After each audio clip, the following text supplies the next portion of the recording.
Muy buenas noches, bienvenidos a Odisea. En el año 2019, cuando Cristina Kirchner postuló a Alberto Fernández, la hipótesis de esa postulación estaba bastante clara. Inclusive trascendió que fue hablada entre la actual vicepresidenta y el actual presidente cuando se reunieron a solas para hablar de por qué lo había elegido y cuál era su perspectiva del futuro. Hablo de Cristina. ¿Cuál era esa hipótesis por la cual hoy es Alberto presidente? La idea era que Cristina Kirchner no llegaba a ganar sola y por lo tanto necesitaba del aporte de votos de Alberto Fernández, o la cuestión era más sofisticada. Da la impresión de que era más compleja.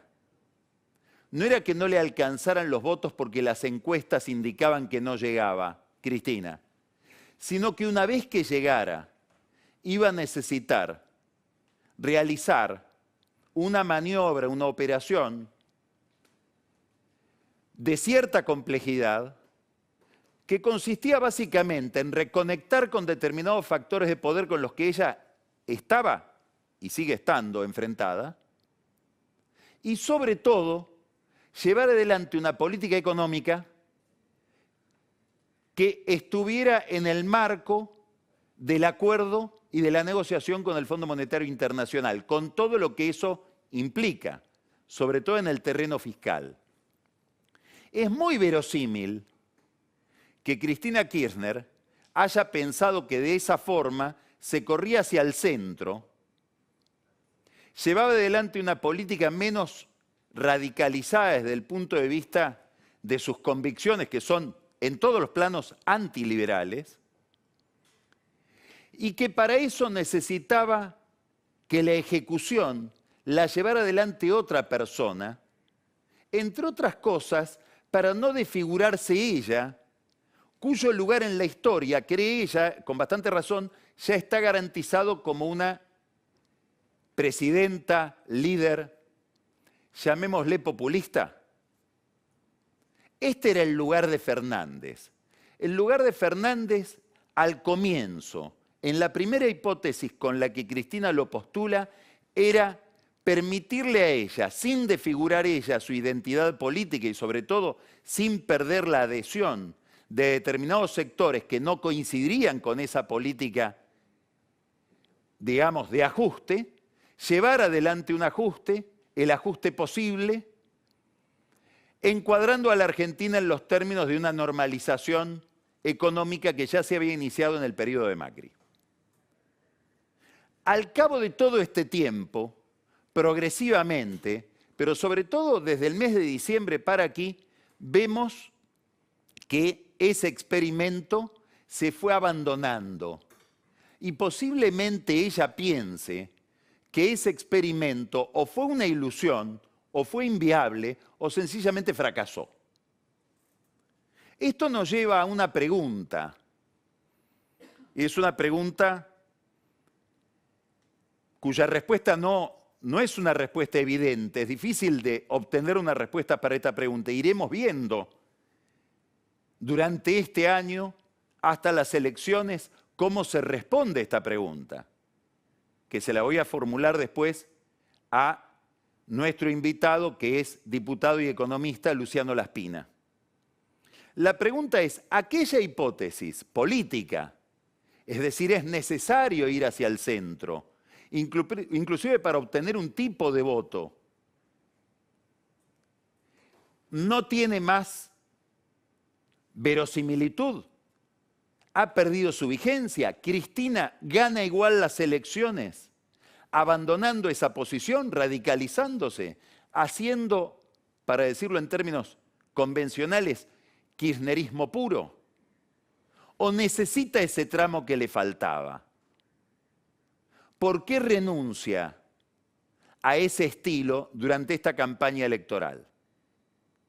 Esta es una pregunta importante para presumir cuál va a ser el resultado de la campaña, para pensar qué tipo de mandato está pidiendo el gobierno en estas elecciones y, por lo tanto, según el mandato que reciba, que está relacionado con la oferta que haga, con el discurso que lleve a la elección, con la propuesta que lleve a la elección, cuál va a ser el curso de acción del gobierno después de las elecciones, sobre todo en materia económica.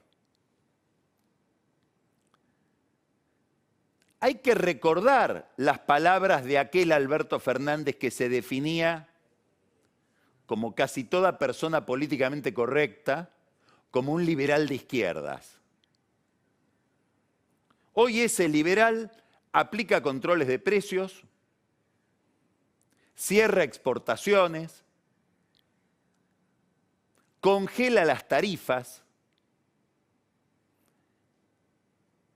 en algunos casos las semicongela, en otros las congela directamente, y establece un tipo de política que no tiene nada que ver con aquella que prometía, y sobre todo con esa hipótesis de Cristina, y mucho menos con un acuerdo con el fondo y con una normalización de la economía argentina en términos de mercado. En el centro de todo este problema está la gran renuncia del gobierno, y sobre todo la gran renuncia de Martín Guzmán, el ministro de Economía, a reducir los subsidios energéticos de los que se beneficia buena parte de la clase media alta y alta de la Argentina, sobre todo en el área metropolitana, personas pudientes que pagan como si fueran pobres, lo que abre paso a una política verdaderamente aberrante de servicios públicos, sobre todo para las distribuidoras de gas y las distribuidoras eléctricas. ¿Por qué digo aberrante? Porque hoy es un negocio enloquecedor de la distribución eléctrica. Y acá hay algunas novedades para contar. ¿Por qué enloquecedor? Porque como el gobierno no les da tarifa, sobre todo a Edenor y a Edesur, que son las que mantienen el subsidio para la base electoral del kirchnerismo, que sigue siendo el área metropolitana y centralmente el conurbano, como no les da la posibilidad de mejorar sus ingresos y cobrar el servicio con tarifas adecuadas, y van acumulando inflación y un atraso tarifario que les vuelve imposible la operación, las empresas no pagan la luz que distribuyen, la energía eléctrica que distribuyen. Entonces, como la empresa no puede cobrar tarifa, no le paga a una empresa, a su vez, que es una empresa mixta, estatal y privada, que se llama Camesa, que es la que provee la energía. Y eso va acumulando una deuda con Camesa. Es decir, las distribuidoras no le pagan a su proveedor de energía. Compra energía y no la pagan con el argumento de que su usuario no le actualiza la tarifa o no le paga la tarifa que corresponde. Esto hace que Edenor tenga una deuda acumulada de bastante más de 17.000 millones de pesos con Camesa. Eso lo pagamos entre todos, porque finalmente ahí está el subsidio. Se paga con impuestos, que están en el presupuesto nacional. Son los impuestos que quería recortar, o los gastos que quería recortar Guzmán y no lo dejaron. Deuda de Edenor con Camesa, con su proveedor de energía, más de 17.000 millones de pesos. Deuda de Edesur, más de 14.000. Deuda de EPE, la empresa de Santa Fe, más de 12.000. La de Córdoba, más de 4.700 millones de pesos. Y me quiero referir a una en particular, que es Edensa, la distribuidora de Mendoza, que es del grupo de Vila y Manzano, Daniel Vila y José Luis Manzano. Más de 8.000 millones de pesos de deuda con quien le provee la energía eléctrica. Estas deudas fueron consideradas en un artículo del presupuesto nacional, que hablamos de ese artículo acá, el artículo 87, introducido no por el Ministerio de Economía, introducido por Sergio Massa en la Cámara de Diputados. Massa, que tiene una relación estrechísima, fraternal, con Vila y Manzano, que son de estos deudores que acabo de mencionar. Y ese artículo dice, y lo comentamos largamente acá en más de una oportunidad, que esa deuda de las distribuidoras ya no va a ser discutida entre el deudor y su acreedor, que es Camesa. No. El que va a fijar las pautas de cómo se va a manejar esa deuda es el secretario de Energía, un funcionario político. Muy bien. Sin que adquiera demasiada notoriedad, el 28 de abril de este año, anote esa fecha porque le va a resultar interesante después ver qué pasó alrededor de esa fecha, 28 de abril, la Secretaría de Energía, que conduce el exdiputado nacional Darío Martínez, dirigente del peronismo de la provincia de Neuquén, que dicen aspira a ser gobernador de la provincia de Neuquén, emite la resolución 371, que es una resolución que el que la lee es bastante críptica porque remite a otras resoluciones, a decretos del Poder Ejecutivo, etcétera, pero que establece básicamente lo siguiente.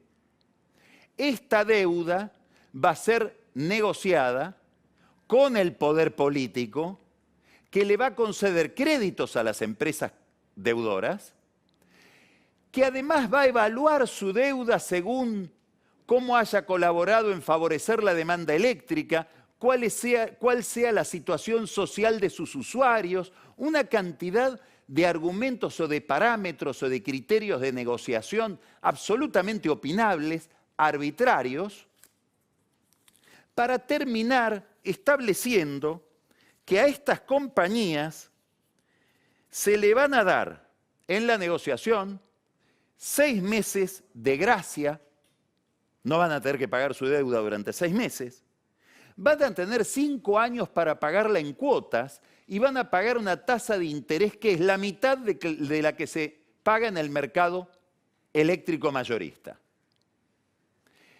Además de las ventajas que se le van a otorgar, según criterios que son absolutamente gaseosos, que dan lugar a márgenes de arbitrariedad increíbles, y donde se puede, seguramente no va a pasar, pero se puede filtrar la corrupción.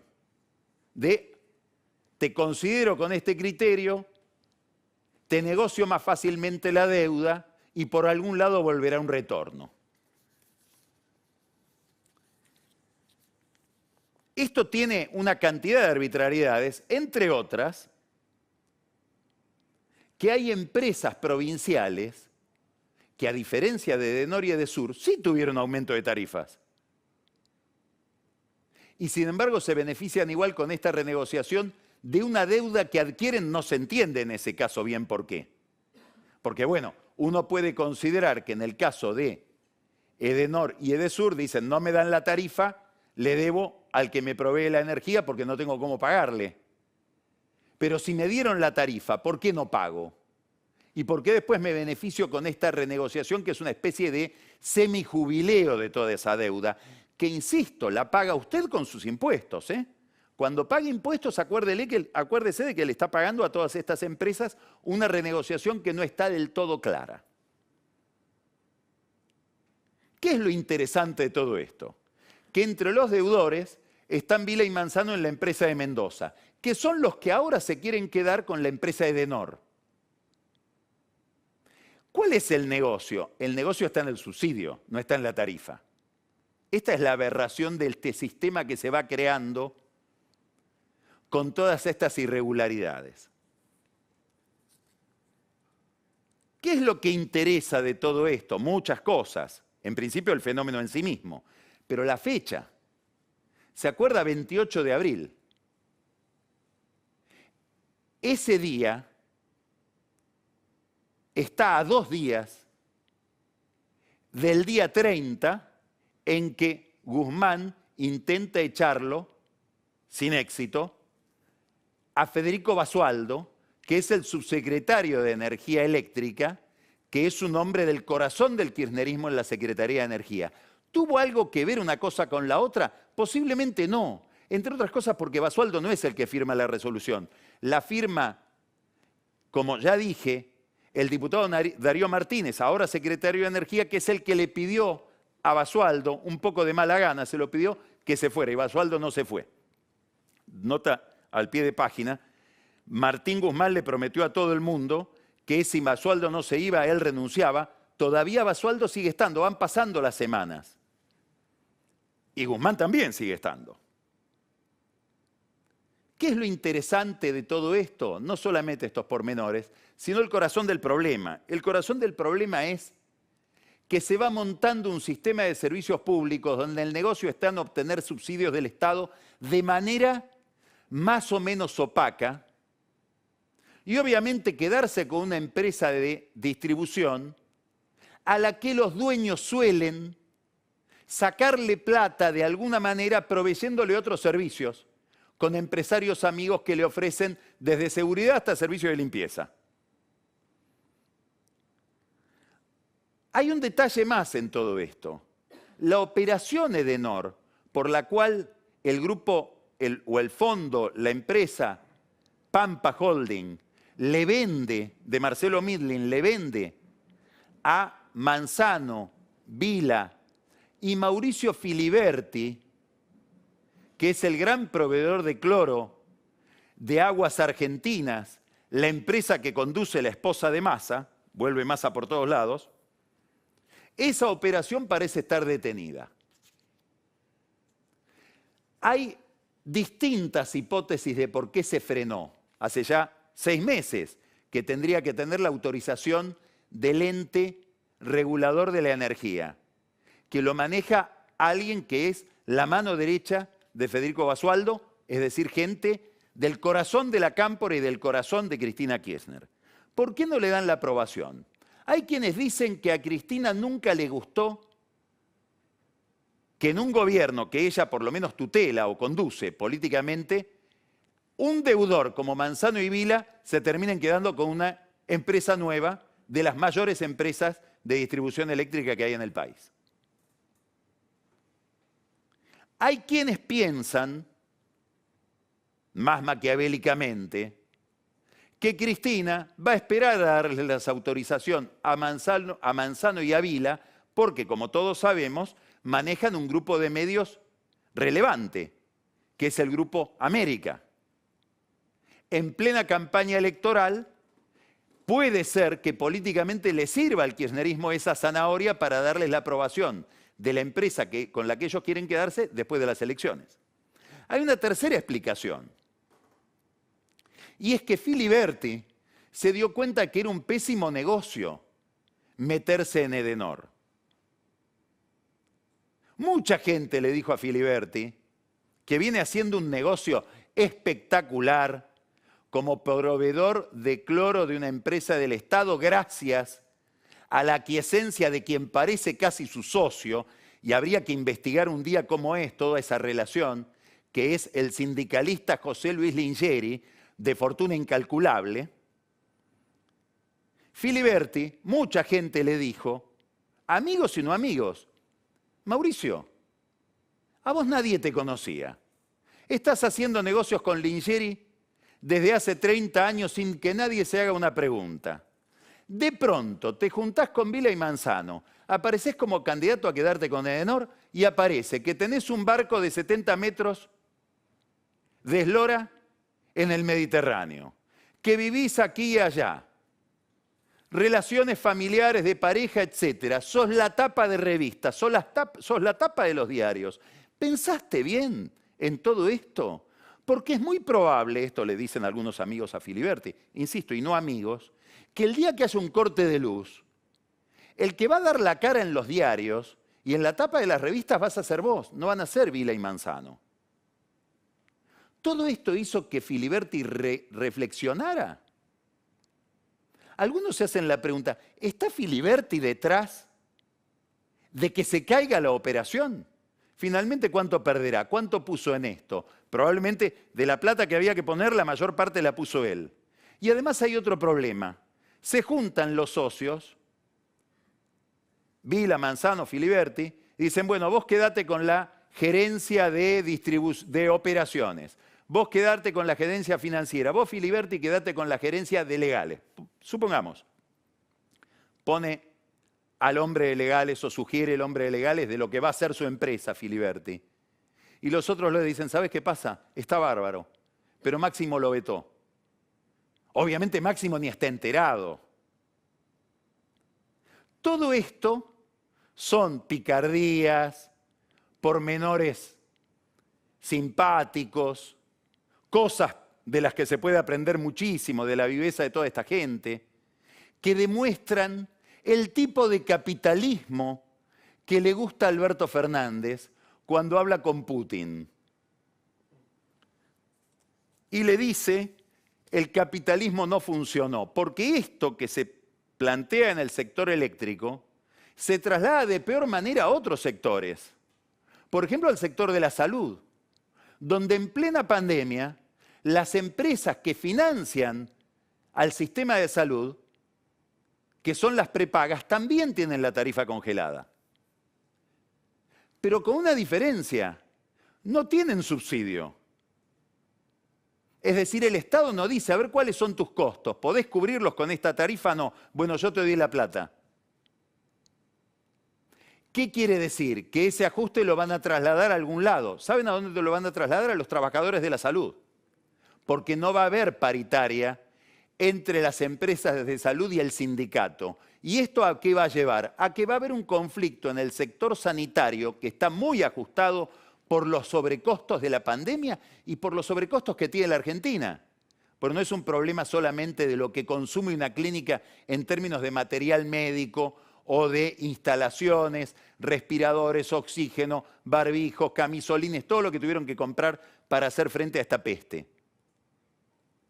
Todos los precios de la economía que suben terminan recayendo sobre una clínica, desde el combustible, los salarios, la comida. Bueno, hoy el gobierno mira al sector de la salud en plena pandemia y no resuelve este problema. Lo va pedaleando. Y corremos el riesgo de que en medio de la pandemia, cuando el sistema está más exigido que nunca, termine habiendo una huelga del personal médico y de enfermeros y demás operadores de la salud. Ni que hablar del sistema de telecomunicaciones, donde el gobierno pone una tarifa, la fija, convierte el precio en tarifa, las empresas van y obtienen cautelares, y hoy el gobierno mueve la tarifa y eso no significa nada porque las empresas hablo de las empresas de internet, hablo de las empresas de cable, de telefonía celular, cubiertas por las cautelares. Ahora, todo ese sector, que debería ser un sector hiperdinámico, es un sector de punta en cualquier economía. Es un sector que moviliza la economía en un país que tiene su economía quebrada, está sostenido en cautelares que dependen de determinados jueces en lo contencioso administrativo. Entonces, cuando Alberto Fernández le dice a Putin, el capitalismo, la verdad que no funcionó, uno se hace dos preguntas. ¿Y cuál es el sistema que funciona? ¿Este que dirige él? La segunda pregunta es, ¿sabrá quién le está hablando? ¿Por qué? Porque daría la impresión de que el presidente está mal asesorado respecto de su interlocutor. Alberto Fernández tiene una tendencia, que ya es muy visible, a decir lo que el otro espera que diga. Pero no está tan claro que Vladimir Putin, cuyo poder deriva del colapso de la Unión Soviética, está escrito esto en un libro de Mariano Causino sobre Putin, muy interesante, sobre quién es Putin y qué representa la Rusia de Putin. En el año 2005 dijo, quien no añore la Unión Soviética, aquel sistema igualitario, no tiene corazón. Quien quiera reconstruirla, no tiene cabeza. A ese señor le está hablando Alberto Fernández de que el capitalismo fracasó. Entonces, dos preguntas. ¿Sabe con quién está hablando? Segundo, ¿es este el sistema que va a sustituir al capitalismo? Respecto del fracaso del capitalismo, convendría mirar los números de la economía argentina con los números de la economía de los Estados Unidos, que alguien le tendría que informar al presidente porque tal vez no los conoce. Todo esto forma parte de un giro, volvemos al comienzo, que se aparta del curso inicial que pensaba Cristina Kirchner para esta experiencia de gobierno y que se simboliza en una nueva cotización que van adquiriendo en el elenco oficial determinadas figuras. Y esa cotización que se modifica implica una baja de poder significativa de Martín Guzmán y un ascenso de la figura de Axel Kicillof en el manejo de la política nacional, mucho más que de la bonaerense. Es muy probable que hoy Kicillof tenga mucho más peso y gravitación en decisiones nacionales que en decisiones de la provincia. Aunque en la provincia también decide, ¿eh? Y hoy acaba de rechazar una propuesta de un grupo de bonistas que viene negociando la deuda de la provincia y de nuevo se vuelve a postergar. Los bonistas dicen, habrá que ver los números, esta es una noticia que acaba de salir, que hicieron la propuesta más generosa que haya hecho cualquier grupo de bonistas a cualquier provincia de las que renegoció la deuda. Kicillof sigue duro. Habrá que ver hasta dónde. Como negociador de deudas no es un modelo y ya lo sabemos por la pésima negociación de deuda que estamos pagando con el Club de París cuando era ministro de Economía. Pero vuelvo atrás. En este nuevo clima, en este nuevo concepto del gobierno, que renuncia al concepto original, Kicillof tiene un peso tan importante que la semana pasada lo tuvo como si fuera un alumno delante de sí durante 3 horas a Martín Guzmán explicándole cuál tiene que ser la política económica de ahora en adelante, sobre todo en la campaña electoral. Después Guzmán, por si no había quedado clara la lección, tuvo que ir a ver a Cristina Kirchner. Y en ambos casos lo que le explican es que ya no tiene ningún sentido en medio de la urgencia electoral, con una economía que por falta de vacunas debió cerrarse más de lo que se hubiera cerrado con una pandemia convencional, no tiene sentido seguir pretendiendo ajustar las cuentas públicas y garantizar un determinado número de déficit. Tal vez tienen razón. Tal vez, esto lo vamos a hablar después con Luciano Laspina, a esta economía tan recesiva no le queda otra que gastar y ponerle plata a la gente en el bolsillo. Recordábamos el otro día que confiaron tanto en la vacunación, en las vacunas que no consiguieron, confiaron tanto en que las vacunas iban a evitar un pico de pandemia, cosa que todavía no está demostrado, después lo vamos a hablar eso con detenimiento con Francisco Olivera, que no previeron en el presupuesto que se aprobó el 17 de noviembre del año pasado partidas para asistir a empresas y personas en medio de esta epidemia. Como si hubo partidas para los ATP, IFE, etcétera, en el año anterior. Entonces, hay toda una discusión y una presión fuertísima sobre Guzmán para que afloje con el ajuste de las cuentas públicas, que él logra no solamente licuando el gasto jubilatorio, no solamente reduciendo determinados gastos, sino recaudando más por el impuesto inflacionario, porque en la medida en que hay inflación suben los precios y de esos precios se alimenta, por ejemplo, el IVA, con un aumento de la recaudación por el impuesto a la riqueza y con un aumento de la recaudación porque al subir el precio de la soja aumenta la recaudación por retenciones. Todo esto hace que Guzmán, en vez de tener un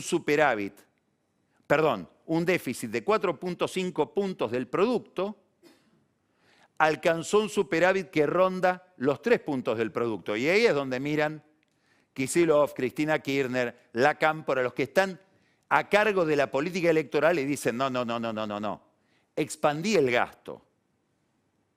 Claro, esto lo mira el Fondo Monetario Internacional, lo miran los acreedores del Club de París Y dicen, ¿con qué ánimo, con qué propuesta, con qué perspectiva de futuro nos vienen a pedir que renegociemos la deuda que ya venció este 31 de mayo, por ejemplo, con el Club de París, más de 2.000 millones de dólares, que implican punitorios admitidos en aquel momento por Kicillof de 900 millones de dólares? El gobierno, concretamente el presidente, tiene un voluntarismo extraordinariamente ingenuo frente a este problema. Entonces viajó a Europa y cree que va a torcer la voluntad, por ejemplo, de Emmanuel Macron, hablándole de que él, Alberto Fernández, va a encuadrarlo a Jair Bolsonaro en la política de medio ambiente que favorece la depredación de la Amazonia. Como si eso fuera una contraprestación que va a permitir ablandar a los acreedores del Club de París que están negociando plata. Esto lo dijo el embajador Nakamae de Japón, lo repetimos acá, lo vuelvo a decir porque no siempre queda claro este concepto, no siempre está presente. Estamos hablando de plata que esos gobernantes que negocian con Alberto Fernández consideran es plata de sus votantes, plata de sus contribuyentes. Entonces no sé si están tan dispuestos a regalarla a cambio de que Fernández se comprometa a controlar la política ambiental de Brasil. ¿Escuchó el disparate que estoy diciendo? Más bien las cosas van a ir por otro lado que ya están establecidas. Para renegociar la deuda con el Club de París, que ya venció, hay 60 días como una especie de periodo de gracia hasta que se declare el default. Le van a pedir al gobierno que haga una declaración pública, probablemente de nivel presidencial, con detalles, en lo posible números, de cuál sería un acuerdo con el fondo. ¿A qué se compromete en materia de ajuste el gobierno de Alberto Fernández? Y lo segundo, también lo dijo el embajador Nakamae, con la sutileza y la cordialidad con que puede hablar un japonés, dijo, cuidado porque si a nosotros nos van a renegociar la deuda, queremos estar tranquilos de que se la renegocian a todos los acreedores. ¿De qué estaba hablando? De China. El gobierno de Alberto Fernández, amparado por Cristina Kirchner, no le pide a los chinos una renegociación como le pidió a los bonistas privados o como le pide a los demás estados que forman el Club de París y que son nada menos que los del G7 que controlan el Fondo Monetario Internacional. Acá se abre una incógnita. ¿Cuándo se va a decidir nuestra relación con el fondo y por lo tanto nuestra relación con el Club de París? Esto se lo quiero preguntar después a Laspina específicamente.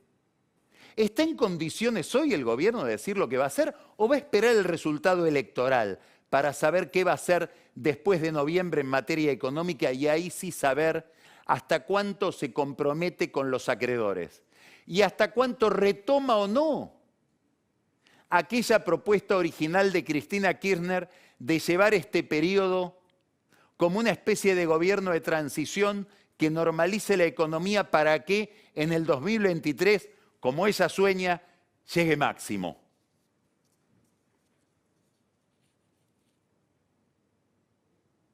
Esto toca también las relaciones con Brasil. Hubo una postergación, el 8 de junio estaba previsto que iba a haber una reunión de cancilleres para definir el tema del arancel externo común, se postergó. Ahora esa reunión se pasó al 15 de junio.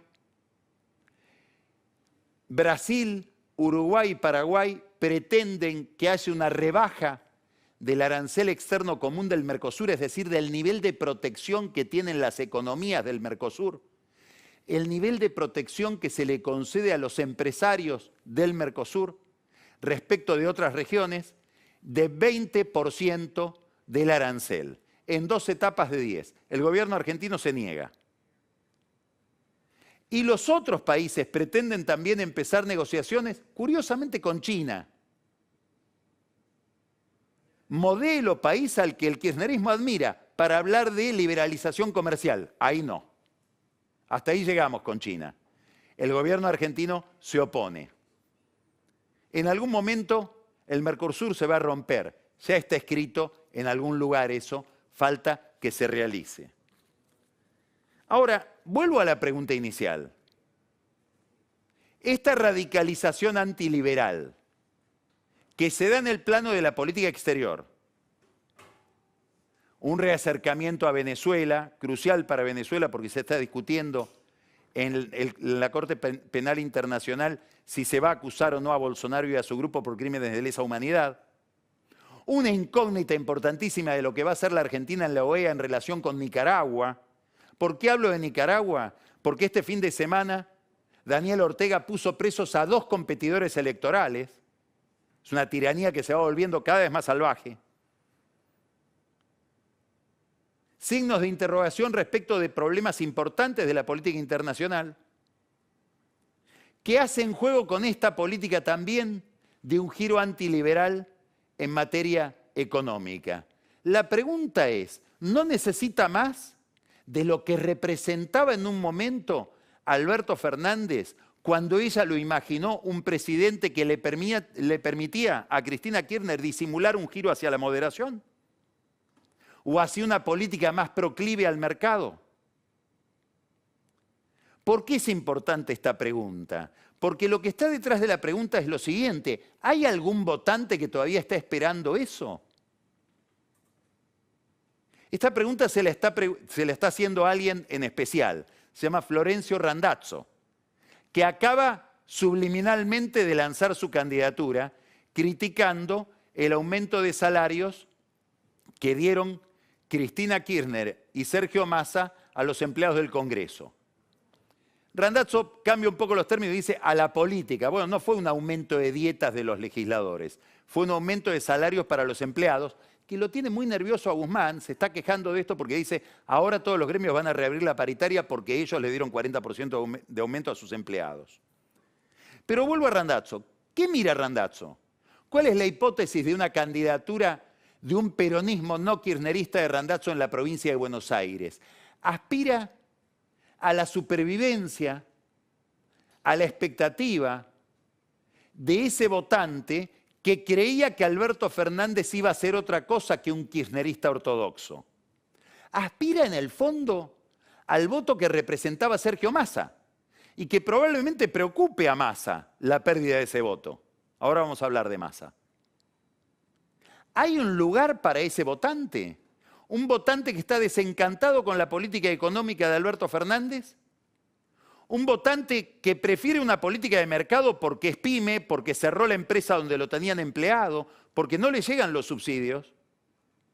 Pero que tampoco lo quiere a Macri, porque lo ve a Macri como el iniciador de este ajuste, con la crisis que se inicia en abril del 18. ¿Hay un lugar para ese universo? ¿Queda un votante de esa naturaleza? Los encuestadores dicen sí. Dice que con independencia de quien sea el candidato, hay un 10% de arranque. ¿Será verdad?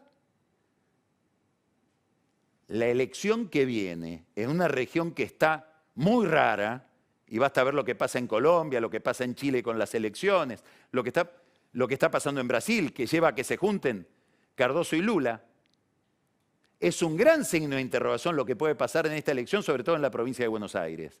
Randazzo está pensando en postularse con una lista casi despolitizada, con candidatos que tengan más que ver con estas víctimas de la crisis que con políticos profesionales. Lo tiene atrás a Urtubey, la tiene atrás a alguien que conoce el medio, que conoce el negocio político, Graciela Camaño. Habrá que ver si esa candidatura vuela. Habrá que ver qué repercusión tiene esta candidatura en los peronistas de Juntos por el Cambio. ¿A quién inquieta esto? A Massa. Por eso Massa no hace otra cosa que diferenciarse. Ahora viaja este fin de semana a Estados Unidos, en un viaje que obviamente le arma Jorge Argüello, el embajador, que es un hombre muy competente en Washington, que pelea como puede frente a las preguntas que le hacen en Washington sobre el comportamiento internacional del gobierno argentino, y se la prepara también alguien que Massa no puede mostrarlo como amigo porque Cristina lo odia, que es Gustavo Chinosi, mano derecha del secretario general de la OEA, Almagro, a quien el kirchnerismo detesta por peleas bolivianas. Muy bien, ¿qué va a decir Massa allá? Lo que dice Massa en todos lados cuando desde lugares de poder le preguntan qué está haciendo Alberto Fernández. No es tan así. Más, yo haría otra cosa. ¿Hasta dónde los va a entregar? Bueno, habrá que esperar a Wikileaks para enterarnos de qué habló en esas reuniones.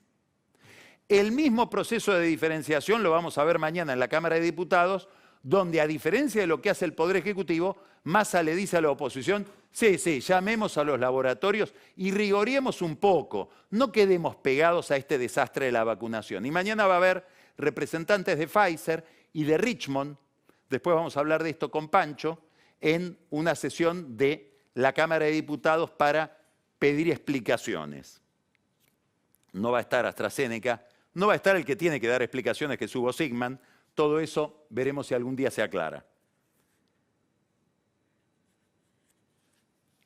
Hay algo interesante que sucedió en la región.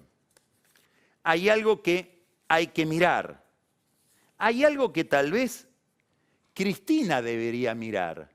Cristina, y esto lo digo en favor de Alberto Fernández, que le pide a Alberto Fernández una revolución que ella no pudo hacer con el 54% de los votos, debería mirar algo que, como dijimos, pasó en Brasil. Y es lo que hizo Lula. Lula, que está lanzado a la presidencia, las elecciones son el año que viene, se fue a juntar con Cardoso. No quiere tener un Alberto, quiere ser el Alberto. Descubrió que ahora que está en carrera tiene que girar al centro y darle a la economía de Brasil, a la iniciativa privada de Brasil, a los inversores en Brasil, un horizonte. Cristina prefiere replegarse sobre sí misma. Habrá que ver quién tiene razón. Empezamos Odisea.